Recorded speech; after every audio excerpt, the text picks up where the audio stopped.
My first guest tonight is an Emmy award-winning comedian who created and starred in the FX series Louis. His new series, Horace and Pete, is available on louisck.net. Please welcome Louis C.K.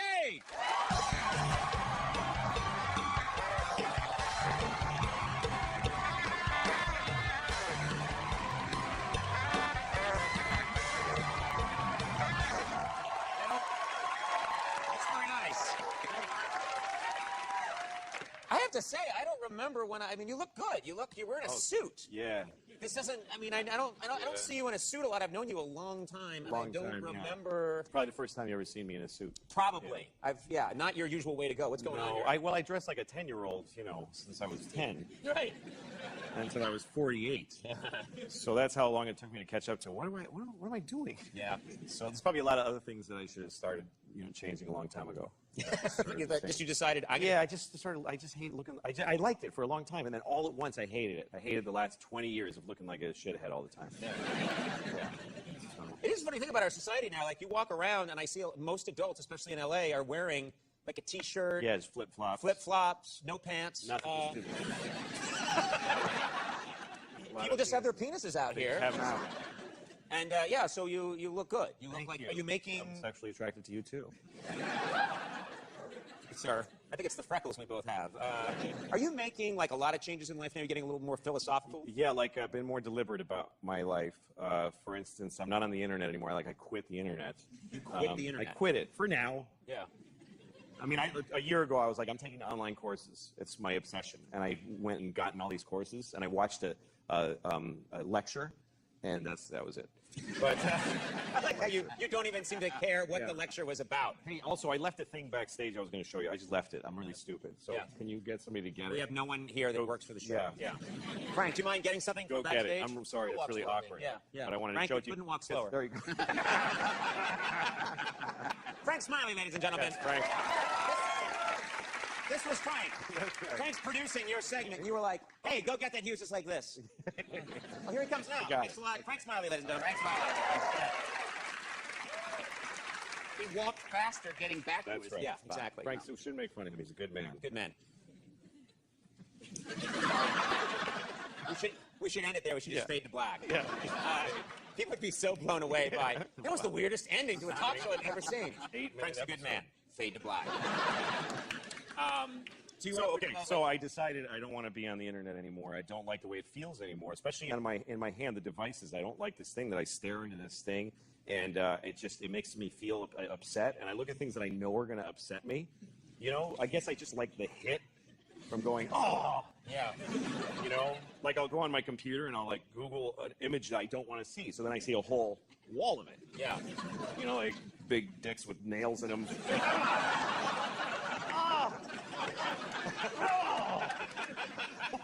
Sir, you're going to have to leave the library. Yeah.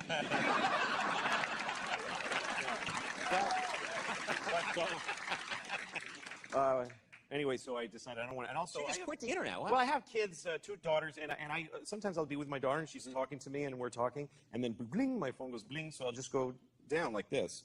And my kids are nice people, so they just wait. But I started to realize a few things. One thing I realized in life is that you can't just go by how a person reacts to you. You can't just go like, oh, it's all right with her. Right. Because she's my kid. But she dies inside every time I do this. Because she thought she had a real connection with you, and then something glings. Yeah, I mean, that happens to you. Like, if you're talking to a person, and then they just go like this, they just disappeared. Yeah. It's a horrible abandonment. And when it's your father, just like, is that right, honey? It's just horrible.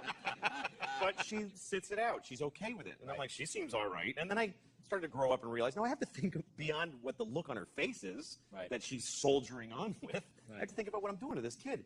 And I just didn't like this feeling, so I started to put it away. I started to just say, I gave my daughter my phone, and I said, make a restriction code and lock me out of the internet. It's supposed to be the other way around. Yes.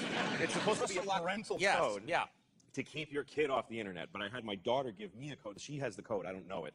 And so I can't be on the internet on my phone, and I did it on all of my devices. And it's been about a month I haven't Googled anything. I just go up and walk out to people and ask them questions and stuff, which is more fun, too. Yeah, but while you're talking to them, they go, They look away. Yeah, which is fine. You lose them. That's right. But so anyway, I started reading books again, and I was on vacation with my daughter, and I read Pride and Prejudice. We would just sit there and I would You just read Pride and Prejudice? Yeah, I never read that. I never read No, I've never read Pride and Prejudice. That's good. But wow, I mean they're crazy. You know, come on, just tell him you like him. It's annoying. Yeah. But you know, like 12 years. Oh, yeah. It's like, I wonder shall he approach me once again? Just tell him. Just go, hey, you're cute. You know. But anyway, so then I did this for a month, and then my daughter. This is why I asked Frank to go get it. This is a note that my daughter wrote me. She's 10 years old, and right before I flew out here, she wrote me this note, which is messy, but she's 10. I'm not criticizing her. I'm just saying she's 10. Yeah. But it could be neither. It could be. It could be. Definitely. Yeah. She says, "Dear Daddy, I love you very much." I mean, et cetera, et cetera. Yeah. Also, I am really proud of you for cutting yourself off from the internet and reading an awesome book. I want you to know that what you did means a lot to me, and I really enjoy seeing your pleasure in not constantly being on devices.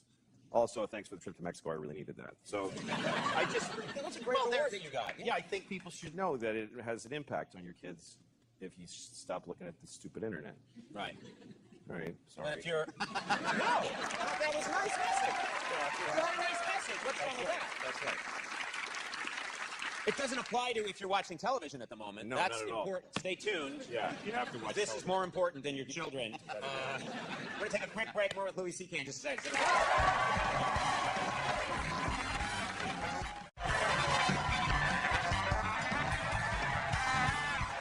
back here with Louis C.K.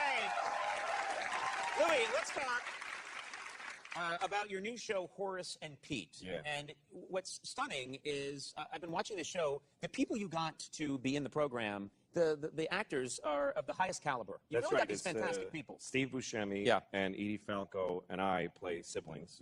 And then Alan Alda plays our uncle. Yeah. And Jessica Lange plays our dead father's girlfriend. Right. I mean, they, you know, she was his girlfriend before he died. Yes. When he died, she broke up with him. Yeah.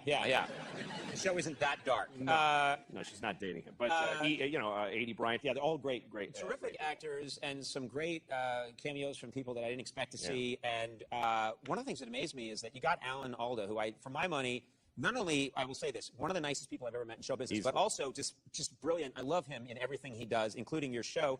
And then I'm surprised to learn that Alan Alda was not your first choice. No, I wrote it for Joe Pesci. Like, that was in my mind was Joe Pesci in a TV show playing this guy. There he is. This is the iconic Joe Pesci. I'm not in Louis. So I wrote it, and I had his voice in my mind, and I called my manager. Dave Becky has a special talent where he can get phone numbers of people. He can just get a phone number. You could just say to him, get me this person's phone number. He's Dalai Lama. He's batting 100. Yeah. 1,000. Like 100's bad. Yeah. Yeah. He's batting That's really 1,000. shitty if he's batting 100. One out of every 10. Yeah. That's right. Dave Becky for you. right. Batting 100. Batting 100. He's batting 1,000. And one of them, I said to him, Joe Pesci's phone number. So he said, I'll work on it. And it took a couple of weeks, but then I got it. So I left a message for him. I said, hi, my name's Louis C.K. You don't know me. I'm a comedian. I'm making a TV show. I want to talk to you about it. So nothing. And then 2 weeks later, I get this call, hey, Louis, it's Joe Pesci. I'm like, holy shit. And I was driving, so I pulled over because I was afraid I would get in an accident from excitement to talk to Joe Pesci. And he said, so I don't know who you are. Never heard of you. Really? Yeah, he goes, but a friend of mine put some stuff in front of me when I got your call. And he goes, first of all, I'm not doing your show. But he says, the first thing I saw was some stand-up. I'll tell you right now, quit that, because you're no good at that. He said that? Yeah, he said, I can tell it's something you're trying out. It's not for you. And but I saw some stuff of your acting, and it was okay. But I'm not interested in being in your show. I just thought I'd give a courtesy call. I said, well, give me a minute to pitch you, to make you want to do it. I said, look, just let me send you the scripts. I think you'll like this part. He said, yeah, but I don't want to hurt your feelings if I don't like the scripts. And I said, well, I've been a comedian for 30 years. You can't hurt my feelings. And he goes, you're not so much a comedian as you think you are, pal. He just thinks I suck. Yeah, He thinks I suck.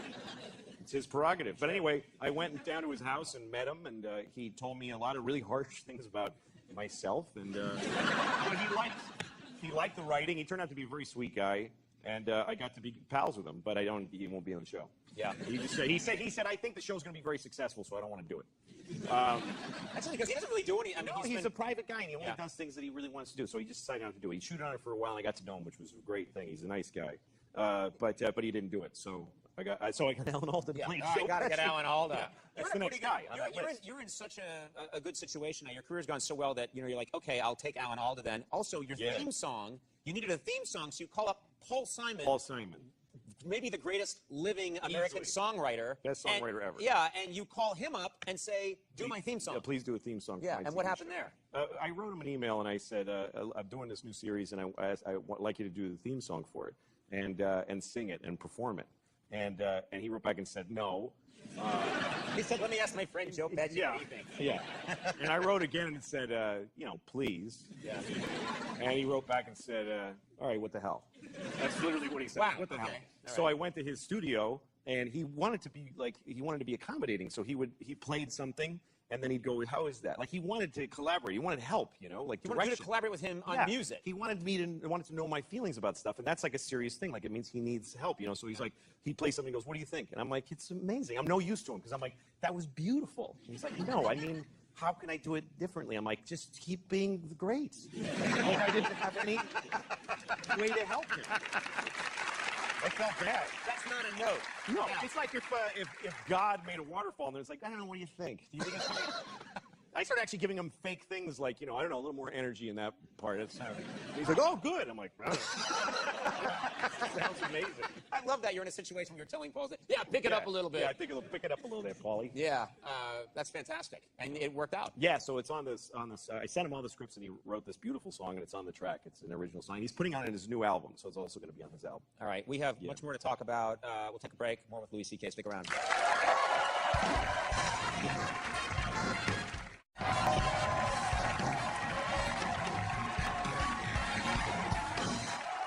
We're back sitting here with Louis C.K. and we're talking about Horace and Pete, your new show. And what's fascinating is that usually there's an incredible amount of hype that someone wants to generate for their show. You've done no promotion for your show. No advertising. At all. Zero No advertising for your show, and that's quite unusual. What was the idea behind that? Well, it was kind of for dramatic effect for the people who would see the show. Because we made the show one a week, and then we would show it at the end of the week. Like, we made it very quickly. We'd shoot on Wednesday and Thursday, edit Friday, and then I would post it on my website on Saturday morning. And I would write an email to people who are on my email list and say, here's a new thing. And when I first did the show, I just wrote, Horace and Pete is ready for download. And it didn't exist in the world. Nobody knew that it was a show. I kept it a secret. I made all the cast never tell anybody. I told the crew, nobody told anybody. Right. So just people got this thing, Horace and Pete is available for download. And they're like, what? And they click on it and they're like, it's $5. I don't know if I want. I don't even know what it is. And I don't know. It tickled me, the idea of people just not knowing what the hell they're looking at. But it also, the reason it's for dramatic effect is because when you watch the show, you don't know how long it's going to be. You don't know who's going to come on screen or what's going to happen. And every episode that I wrote, I realized no one will know if there's going to be a second episode, how many there's going to be, and which way the show's going to go. And it's a very unpredictable and strange show. So that just added this effect. It kind of gave the show an extra, when I've been watching, and I was telling you backstage about how I've never seen anything quite like it, and I really like that it's the pacing of it, because I don't know, it does not have a multi-camera feel, like a sitcom feel to it. It doesn't have even a single camera feel to it. It doesn't feel like anything else I've seen.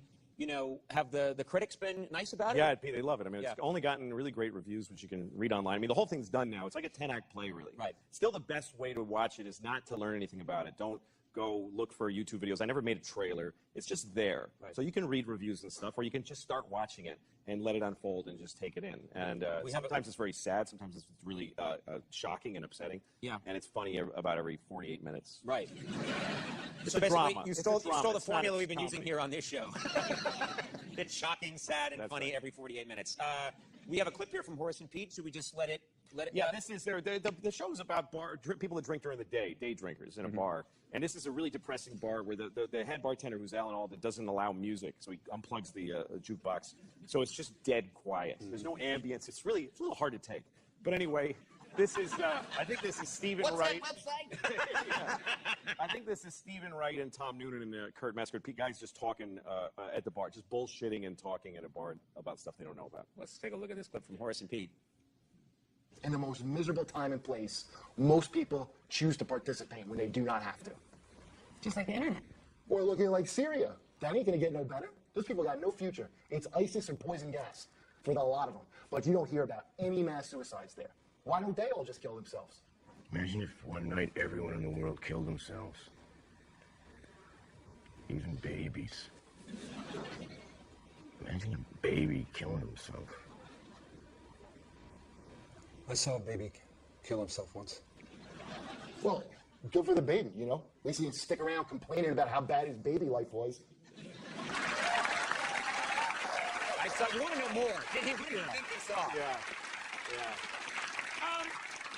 We're out of time, but I have to ask you, because you ended one of your shows with a Gary Shandling quote. Gary Shandling, one of the great stand-ups of all time. Yep. We all loved him, and he was kind of a mentor to you. Yeah, I love Gary very much. And he owned a boxing gym out here in L.A. Him and Peter Berg owned it together, and I used to go there when I came here, and we would box. We didn't box each other. Right.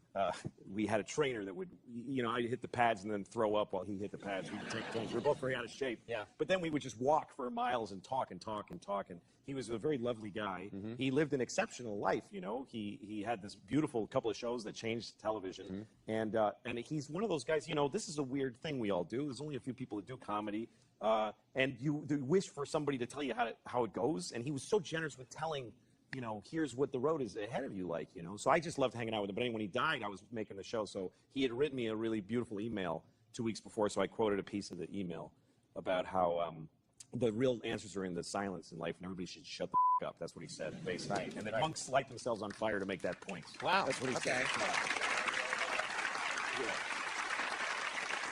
I had to get that in.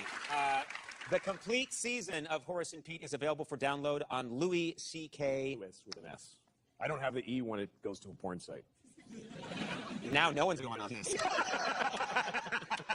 Now I'm memorizing the porn site. Hey, congratulations on everything again. Thank you. Elizabeth Ellis from the